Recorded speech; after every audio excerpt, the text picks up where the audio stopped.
So imagine for a second that a group of over 20 million people get blamed for an event and harassed and assaulted, even though they had no connection to it whatsoever.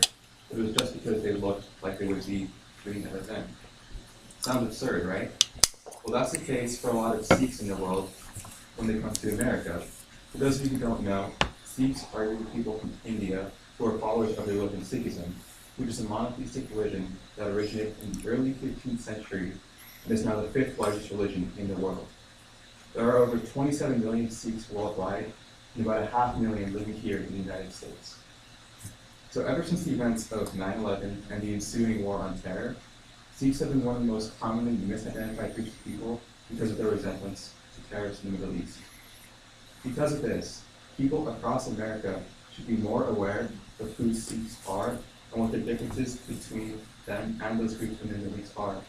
Because the average Sikh can look a lot like what the terrorist is portrayed like in media today. If people could just be more aware, then maybe Sikhs would not be harassed so much and get the recognition and respect that they deserve for what they do in this country. So, the first issue when discussing this topic is the fact that many Americans, about 60% according to a survey done by Harvard Research Associates, have never heard the word Sikh. This means that 60% of people in America will see a Sikh individual, not know who they are, and just form the wrong opinion about them just based on looks alone. Another survey done by Stanford shows that around 49% of people, when asked what Sikh was, 49% of people who knew what the word Sikh was assumed that it was a sect of Islam. And that same study also shows that around 50% of people who were asked to identify which people group they most identified with as having a long beard and turban, 50% of people said Muslims, even though most commonly seen in America today, that person would be a Sikh. Now, these statistics, in my opinion, are some of the worst because the fact that people can do this, lack so much knowledge about this, and be unaware, it can lead to a lot of misconceptions and a lot of cases of mistaken identity, which can lead to a lot of harassment and discrimination just because of how someone looks. Now, what leading cause of this most likely is the turban. So the turban is a piece of headgear that is worn by a lot of Sikhs all around the world. Most people who wear the turban are Sikhs who live in India, but there are a large number of people in America who also wear the turban, mostly adults nowadays. For example, my father wears a turban often, but only when he feels like it. On the other hand, my grandfather wore a turban every single day of his life. And I've actually never worn a turban, neither has my brother or any of my cousins who were born here, because they're a little too whitewashed. The reason that Sikhs wear a turban is for religious purposes. It's supposed to be a representation of humility and purity of character, and is in general an easy way for someone to identify whether or not the person that they're looking at is a Sikh. For those who know who a Sikh is and everything, they can see the turban and be like, oh, I think it's a Sikh. But the issue lies with those who see the turban, don't know about Sikhs, and just think, oh, that person could be a Muslim or a terrorist because of what they've seen. Many people, after the events of 9/11, were hearing all these reports on the television of these people with long beards and turbans being labeled as terrorists for what they have done. So obviously it was justified for them to feel scared and unsafe and angry and not be able to do anything. But what wasn't fair and what wasn't justified was the fact that Sikhs were very mistreated after this. According to a CNN article that was released this past year on the 50th anniversary of 9/11, the first revenge killing that happened as a result of 9/11 took place 4 days after, and it wasn't on a Sikh man, it wasn't on a Muslim, nor was it on a terrorist. It was actually on a Sikh gas station owner in Arizona. And the person who killed the man said that his reason was he wanted to, quote, go out and shoot some cowboys that night. But that wasn't even the end of it. In the 1 month that followed 9/11, according to the Huffington Post and the FBI, there were over 300 cases in just that 1 month of hate crimes against Sikhs, just because people were unaware of who they were. It's very safe to say that Sikhs are one of the most hardened groups of people because of their resemblance to terrorists. And many people who committed the crimes all said that they did so because their victims looked a lot like Osama bin Laden, or the terrorists they were seeing all over television.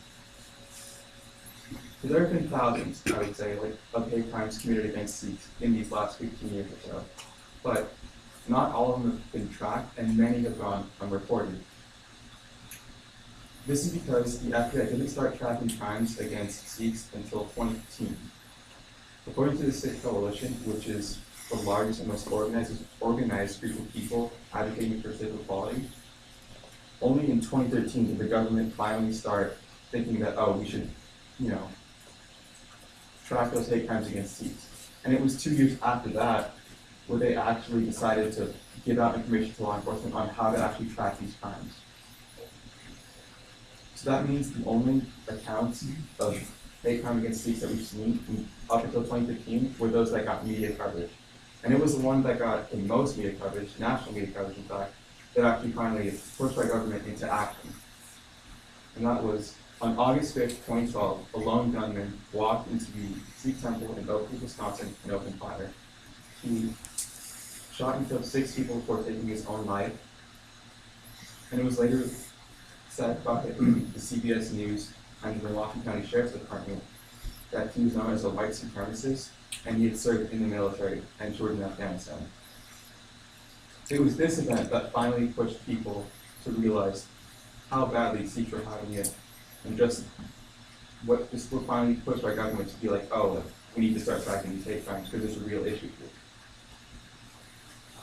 But in general, aside from all these horrific hate crimes, there are also other little instances of racism that happen daily to Sikhs because people are just unaware of who we are. For example, when I was age 15 to 17 or so, I was going on a lot of trips for high school, which meant a lot of airports.